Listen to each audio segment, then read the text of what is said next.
Hello guys. So as you might have know or don't know, um my name is Kenneth Santana.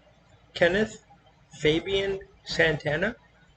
And I just wanna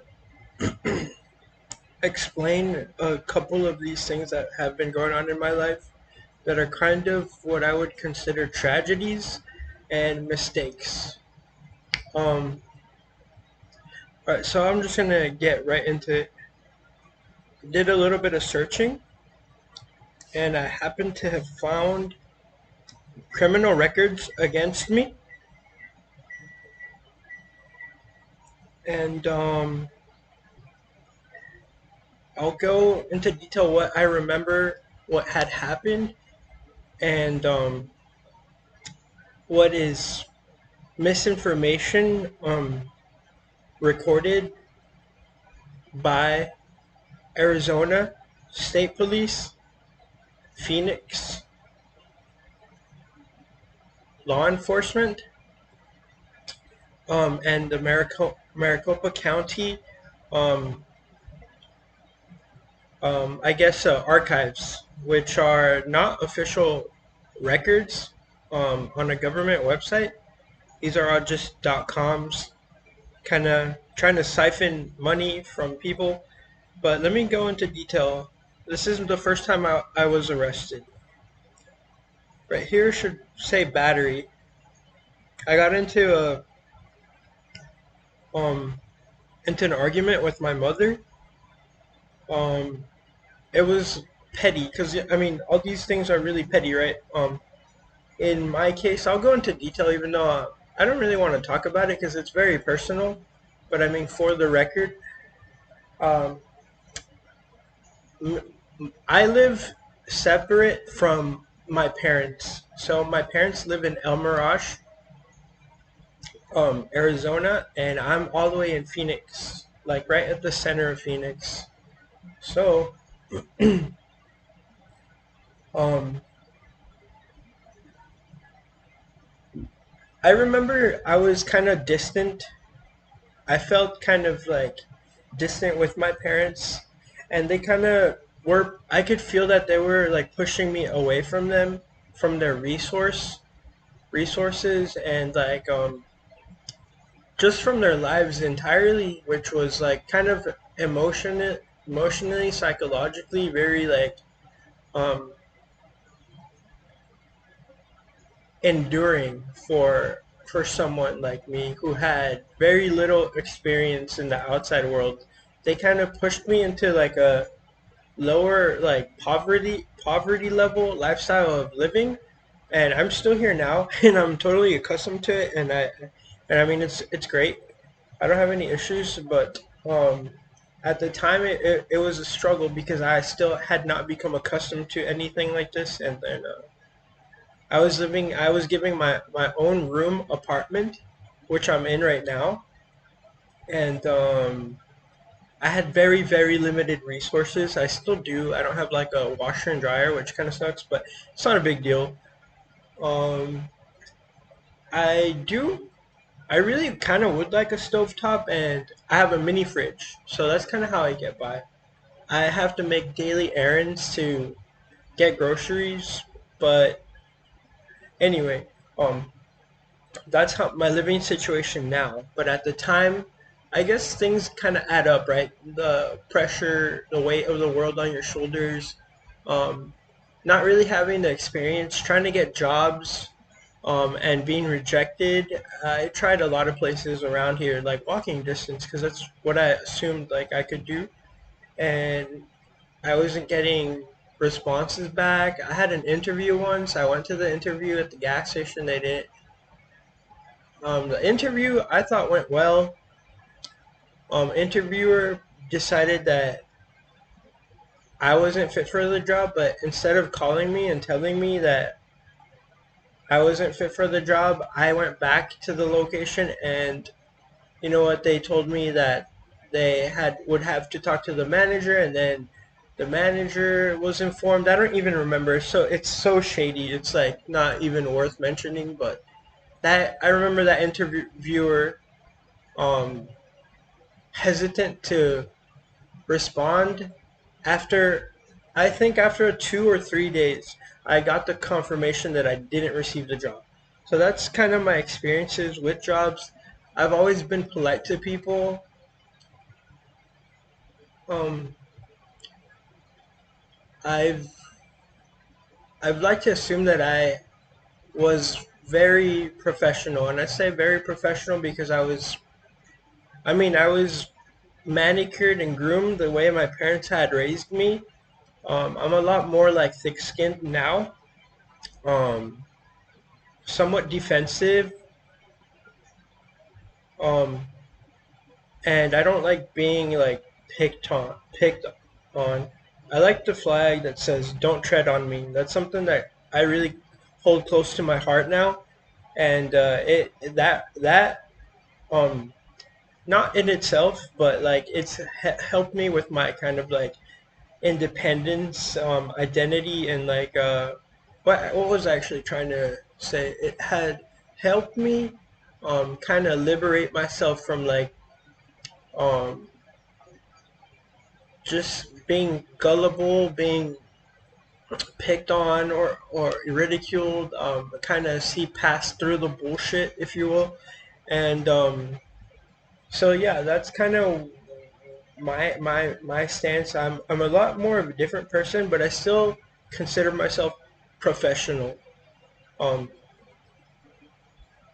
and okay, so that said, let's continue. My first arrest, argument with my family, and it was just a downhill from here. And I could not recall. Actually, I couldn't foresee the events that would occur afterward. I never knew that my life would keep pitfalling consecutively after one after another. And these, if you look at this, this was in 2018, middle of the year. So I was like, I got out of jail. It wasn't. I guess like talking about jail is like something for a different experience, but I wouldn't. I didn't learn anything from it, which is a kind of a huge like statement to make. It's very like bra- brazen to make a statement like that, but I mean it's honestly the truth.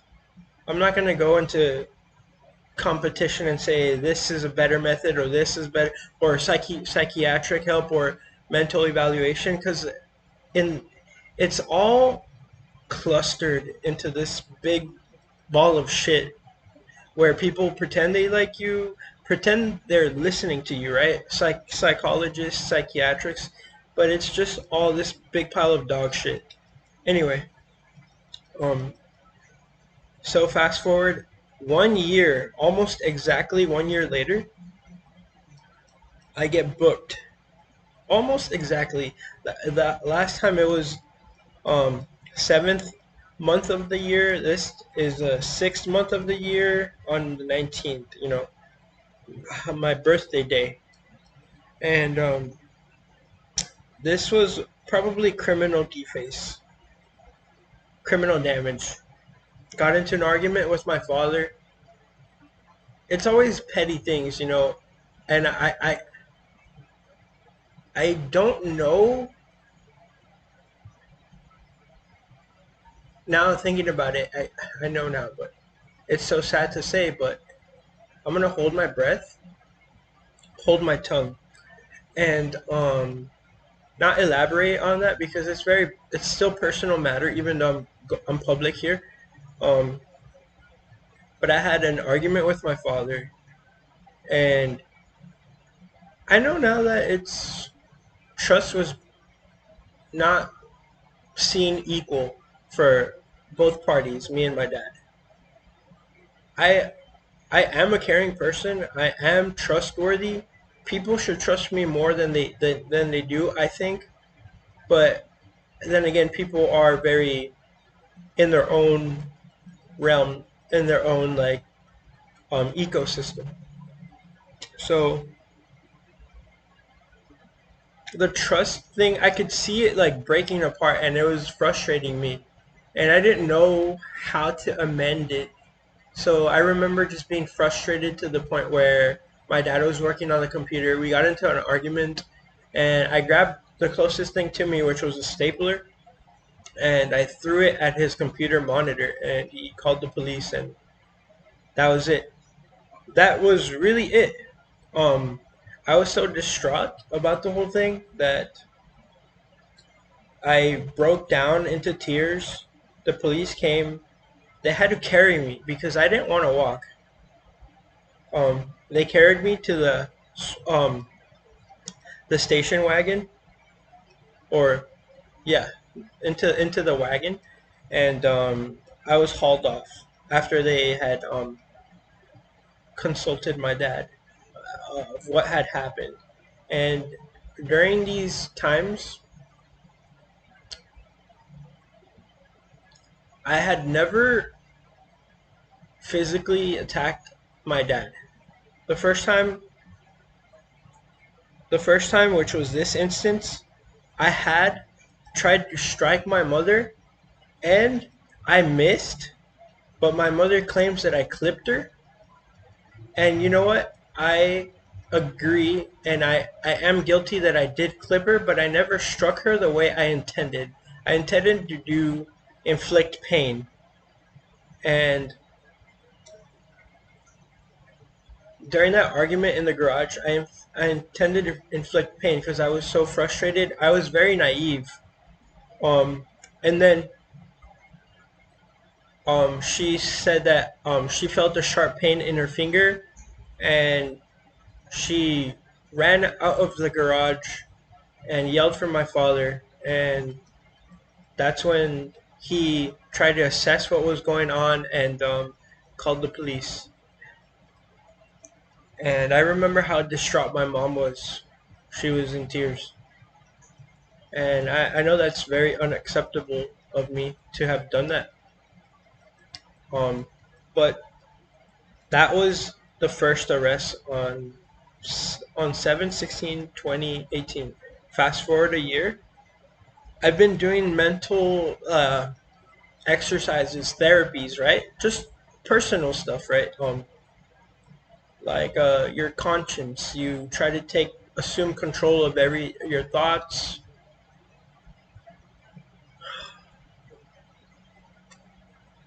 Assume control of your thoughts.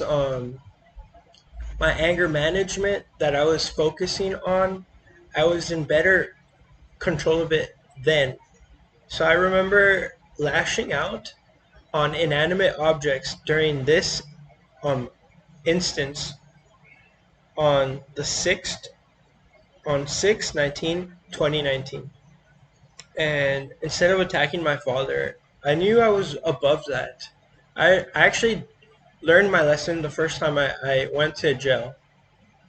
I remember talking to a lot of people and telling them my story. And I mean, some people are very immature and they're like, oh, no, that's not cool. But like, saying that's not cool doesn't provide you with methods, information on how to, like, how to rebuild yourself, how to take yourself out of the hole you dug yourself into. So there's a lot of immature people, but I also met a lot of very interesting and smart, intelligent people who told me, you know what, like, this is part of life. Um, every family goes through things like this. You're lucky if you haven't. And they left me with like vital information that I can still remember um, deep inside my body. It's within my soul. It's all programmed, um, and it doesn't change. It just gets better.